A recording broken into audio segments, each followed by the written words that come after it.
Hey kittens! I'm back! And it didn't even take me 6 months, so progress. Gone are my mermaid locks, but now I'm a little woodland creature, so who can say that's worse? On to the next chapter, and on to the next tutorial, quite frankly. Today I'm going to be talking about how to stand on your toes, aka how to do a toe stall. Standing on your toes while you're shuffling looks awesome. And if you're learning how to shuffle, I promise there will come a time when you want to know how to do these because they just unlock so many different moves and there's so many fun ways that you can throw this into a combo, and honestly, it looks sick, so why would we not learn it? I know that it may seem daunting to stand on your toes because, you know, toes are kind of a fragile part of your body. Doesn't seem like your weight could really be put on them for very long, but fear not, if we practice, we will be able to achieve, my friends. So before we can get here, we need to be comfortable even being on our toes, like this.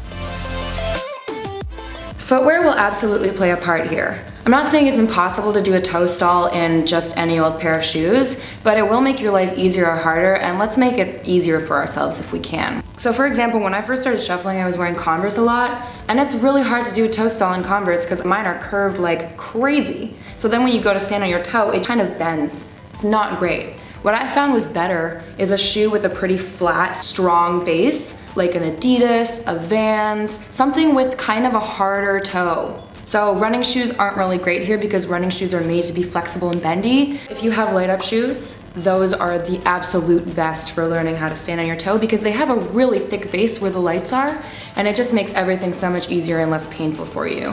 If you don't, never fear, just get yourself something with a little bit of a hard toe. First off, we need to learn how to put our weight on our toes, however briefly. Start with support, so you can use a chair or the wall, a counter, anything. Start by popping up on your toes, but also holding in that position. So pop up and hold in that position for 5 seconds or so, just to get your body used to how it feels. Then try jumping up, so you're not just leaning forward, you're kind of doing a little hop and then landing on your toes.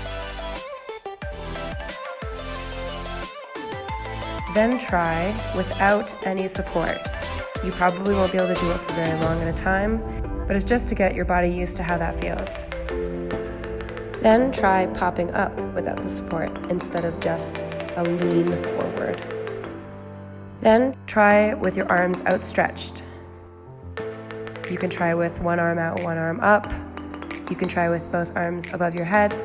You can try with both arms out, just to get used to not having your arms at your sides. So you can either do this as a full count on the beat or as a half count. Here's the full count. 1 and 2 and 3 and 4 and 5 and 6 and 7 and 8. Here's the half count. 1 and 2 and 3 and 4 and 5. You're just doubling the speed for the half count. You're popping up and down in the same beat. So up on the beat, down on the and.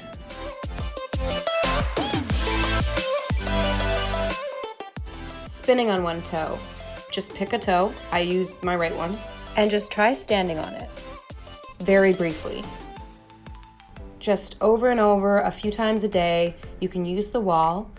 You'll start becoming more confident with it. Then try winding up and spinning. Just do the spin on 2 feet for now.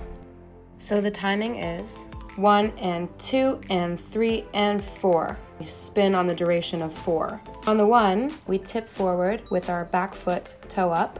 We pull back on the 2, push back forward on the 3, and spin on the 4. Get used to the speed of it. Then try completing the spin on one toe. It's going to be tough and kind of scary, but don't worry. We're building up confidence and muscle memory. Do that a bunch of times and sleep on it. Then do it again and again. The wind-up definitely helps me because of the momentum it generates. After a while, your muscle memory will kick in and make this more and more possible. Spinning on both toes. It helps me to ground myself first. Feet together, body low. You need to get a little low so that you can pop up and spin with enough momentum that it's a quick spin and you're barely on your toes at all. So again, let's start with the timing. 1 and 2 and 3. 1 and 2 and 3. Just spin on both feet for now. Then, keeping the timing, just pause and pop up. When you feel more comfortable with that, pop up and kind of twist a little bit in the direction that you want to go. This will all help us lead up to the full spin. All I can say about this part is that once you're comfortable being on your toes, you kind of just have to go for it. Again, it's normal not to nail this right away. It'll probably be a little awkward at first and you won't land completely on balance every time. That comes with repeat practice. So build up your muscle memory, be as careful as you can, but also just go for it. Once you start getting the hang of it, I promise you will find new and interesting ways to incorporate it into your routine. You can basically use it on its own, like so, or you can use it as a remix to a move that you already know. Like this. This is a classic cutting shape move. If we just add a toe stall at the end, it's a completely new thing. Or here, instead of a pop down, pop up, we'll do one pop up and then the next will be a toe stall, just like that.